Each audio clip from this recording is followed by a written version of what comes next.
নিজের কাপড়টা উঠিয়ে দিন,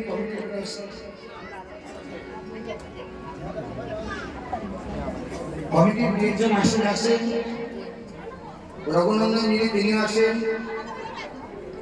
আজ একটা কথা, সবাই জায়গায় থাকবেন, দয়া করে কেউ আসরে প্রবেশ করবেন না আর ঝাঁপিয়ে পড়বেন না দলিল বান্ধ ভাঙার পর। এই জায়গায় যদি 7 দিনের মধ্যে একবার আসে তা তো সমান ফল লাভ হয়। দয়া করে আসরে কেউ ঝাঁপিয়ে পড়বেন না। তাই আর মায়েদের প্রতি, মায়েরা কেউ মাটিতে করে গড়াগড়ি দেবেন না। দয়া করে মায়েরা পরে শুধু প্রণাম করে আশীর্বাদ মাথায় নেবেন, বাকি বাবারা ভাইয়েরা বাবারা মাটিতে গোড়াগুড়ি দিতে পারবে, মায়েরা শুধু গোড়াগুড়ি দিবে না। দয়া করে আর একসঙ্গে সবাই আসরে প্রবেশ করবে না, একে একে সবাই এসে যদি প্রসাদ গায়ে মাখবে। সবার কাছে বিনম্র নিবেদন।